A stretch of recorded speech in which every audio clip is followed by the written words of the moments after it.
কি বন্ধুরা কেমন আছো? আজ আমি তোমাগো পেপার দিয়ে একখান ডান্সিং টয় বানায় দেখামু। ছোটবেলায় আমরা যেমন পেপার দিয়ে নানা জিনিস বানাইতাম ঠিক তেমনই। চলো তবে শুরু করা যাক। দেখো, প্রথমেই আমি দুই রঙের দুটো দুটো কইরা চারখান কাগজ কাইটা নিছি।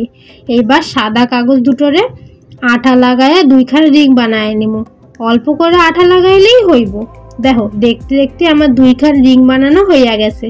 এরপর কালো রঙের পেন দিয়া সুন্দর একখান মুখ আঁকা নিমু, যার মধ্যে দুইখান চোখ, একখান নাক ও একখান মুখ থাকবো। তোমরা চাইলে যা কিছু আঁকতে পারো। আমি জানি এখন টাকা দিলে অনেক সুন্দর সুন্দর খেলনা কিনতে পাওয়া যায়, কিন্তু নিজের বানানো কোনো কিছু মূল্য দিয়ে বিচার করা বা অনেক দামি জিনিসের সমান নয়।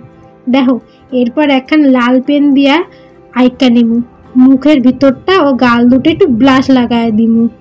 তোমরা দেখছো মানুষ কত দাম দিয়া লাবুবু নামক ওই পুতুল খান কিনতেছে। আমি কিন্তু কিনে নাই, আমার অত টাকা নাই ভাই, তাই কিনিও নাই। প্রথমে আমি একখান কাগজ নিয়ে নিয়েছি। জানি না এটা কিসের কাগজ, কইরা ছিল মাপ কইরা কাইটা নিছি। এরপর একখান সোজা কাগজ নিয়ে দুই পাশে পিন মাইরা নিমু। একটু মাঝখানটা একটু উঁচা রাখুন এবং দুই মাথা একটু কাছাকাছি পিনটা মারুন। এরপর একখান সাদা রিং নিয়ে নিমু, যেটার গায়ে আঁকা নাই সেইটারে নিমু। এর ওপরে পিন মাইরা দিমু। আঠাও লাগাইতে পারতাম, পিন মারলে একটু সুবিধা হয় আর কি। এরপর আরো একখানা সোজা কাগজ নিমু এবং কাঁচি দিয়া এটারে টেনে টেনে দু মাথা একটু বাইক্কা কইরা নিমু। ভিডিওখান ভালো লাগে থাকলে লাইক শেয়ার কমেন্ট কইরা যাও।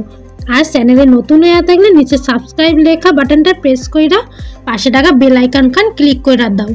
দেখো, এবার সোজা কাগজটারে বাঁকা কইরা বসায় দিমু।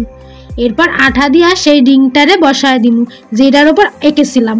ব্যাস হয়ে গেল। এবার বলো বলো কেমন হয়েছে?